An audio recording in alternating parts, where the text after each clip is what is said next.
Okay, next tutorial. This tutorial is meant to be for the main character from the new movie musical Stage Fright. I think it just came out last month. I've not actually seen it yet. It does seem really awesome. I've watched the advert over and over and over again, and this seems to be the main person, the killer from the movie. Hopefully I got that right. There's only a couple scenes where you see the face, and it does look pretty cool. It's like this weird gothic geisha thing covered in blood with black blood coming out of his mouth, and that pretty cool. But yes, so I actually had this requested quite recently by Oliver Ward, so I'll pop your name there. So thank you so much for requesting this. Yeah, nothing else I can say really. I'm definitely going to go and see this film super soon because, as I said, it looks awesome. But yeah, so if you'd like to see how to recreate this look, stay tuned. The first thing I'm going to do is apply a plain latex ball cap because the killer seems to have his hair, or her hair, I've not seen the film yet, quite far back here, so I'm going to apply a ball cap and stick some crepe hair back there just to make it look more like the film. I'm also going to block out my eyebrows because I intend to draw them on quite a bit higher, so I'll pop links here and here to tutorials that I've done in the past to teach you guys how to do both those things to make this video that much shorter. So I'm going to do that and get back to you. So there we are. So after applying my ball cap and blocking out my brows, I went over the edge of my ball cap with some liquid latex just to blend the edge in, and also went over my forehead as well, which isn't absolutely vital. I just thought if I'm applying a ball cap and I'm blocking out my eyebrows, I might as well carry on top of my forehead just to really block my eyebrows out completely. It's up to you guys. And then I'm going to take some Snazaroo Clown White and I'm just going to apply that all over my face and ball cap. Not going to do my ears or my neck. Oh yeah, I left my ears out of the ball cap because there's no real point in covering it, especially when the hair's going to cover it anyway. So yeah, so I'm going to apply that on my face and a ball cap and we'll go from there. Then I'm just going to powder that with some Ben Nye setting powder in super white just to make it look extra matte and just stop it from blending. So then I'm going to take some black crepe hair, which it comes in like a ring. I don't know why I'm showing you what a ring looks like. You know what a ring looks like. Yeah, it comes in a ring and it's already crinkled. So I've held it over some steam from a kettle just to straighten it out a little bit.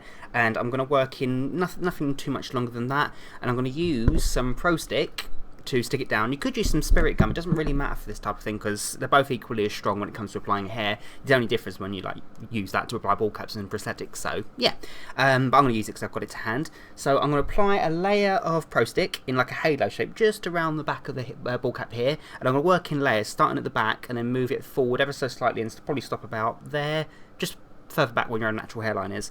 And I'm going to stick the hair down, and then the idea is to pull it away and it will leave some behind. I'll show you as I do one small area and then you can replicate it for the rest of the hair. So I'm going to take the Pro Stick on a brush that I don't intend to keep. I'm using a cheap old paintbrush because it is a nightmare to clean this out of brushes.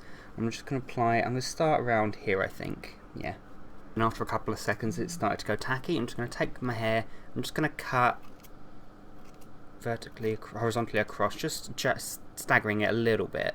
Just chopping it out, so just to get a nice neat hairline. And the idea now is to stick it down over there, over the glue, then pull it away, and then there we are.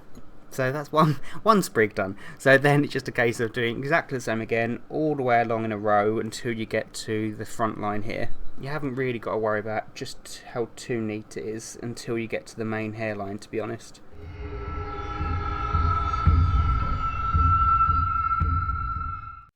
Sorry to just jump ahead there.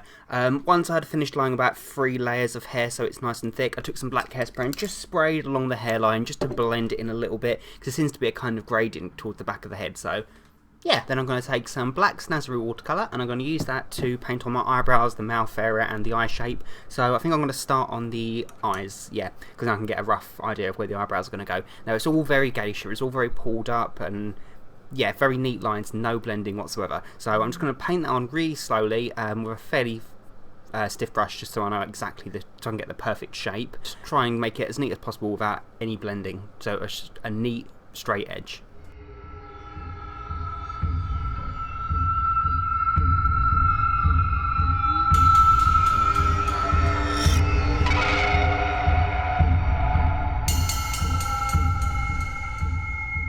So from this shape I can judge roughly where the eyebrows are going to go. So I'm going to paint the eyebrows on. They're following the same shape of the eyes, they're going upwards, starting where your natural eyebrows are, with obviously blocked out, and then curved right upwards.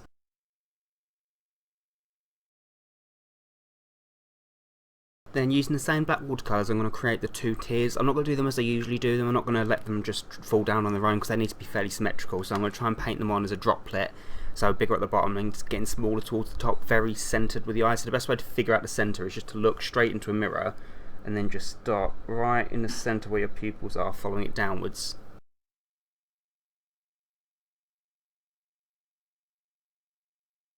And then onto the mouth, so there's not really much of a lip shape there really, it's just one pretty much block colour that dips slightly in the Cupid's bow area and it also goes straight down either side of the mouth.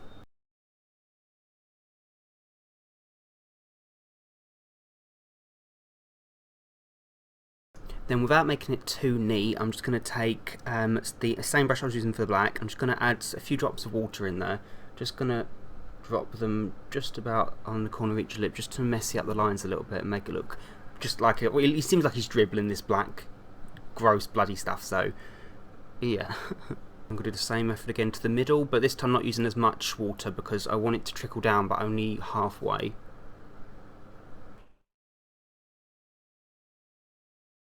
Work on the lines, the scarring, I guess he's carved the mask, I'm not sure, but he's got this cross going right down the middle of his brow, all the way from top to bottom, and he's got scratches just below the cheekbones on both sides. So for that I'm going to use a Grimace black cream and a really fine brush, and I'm just going to lightly draw these on and then blend them out afterwards.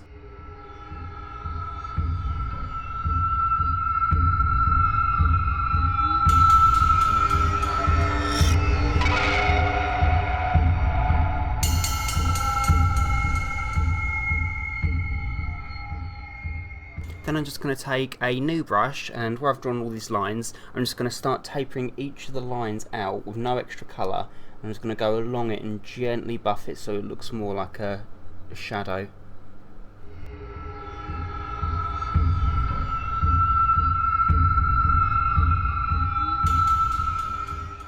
Then I'm just going to powder it with some of the Ben Nye setting powder again, just to really set everything and make it look a tiny bit more subtle.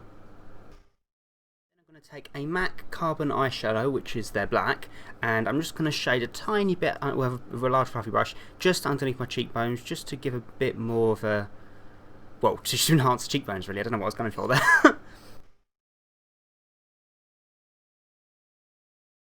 I'm going to line the waterline of both my eyes with an Eye Lasting Drama Gel eyeliner by Maybelline, just to really make them extra dark and to get rid of any extra colour in there.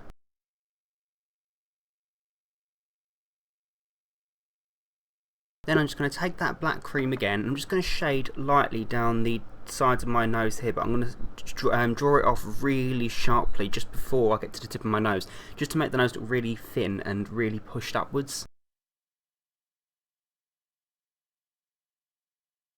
I'm just shaded in the middle as well, just so I can make the tip look higher. So I'm just going to take a new brush and just blend this colour completely outwards, and this area here will be blended upwards.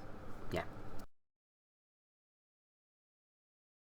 So there we are, so try and stay clear of the middle of the nose so the bridge of the nose and the point of the nose look as prominent as possible and the sides are all blended out. Then I'm going to take some Graftobian Magic Blood Powder, which is some awesome stuff. It's basically it's basically a powder that when you spray it with water it activates and it's like blood splatter. Just really use a tiny amount. I've found that out in the worst possible way before. A tiny bit of this goes a very long way. So I'm just going to sprinkle some of this just in the middle area of the face, just to look like a blood splatter, yeah. Then I'm going to activate it with some water. So yeah, lovely and blood splattery, yummy. So then I'm actually going to paint my neck and my ears, I think, just to make it look more silhouette-y. So I'm going to use the black watercolour again, just paint this area and my ears, just so when I put my costume on it blends in a bit more. Then it's just a case of me popping in my contact lenses and my costume, and I'm done.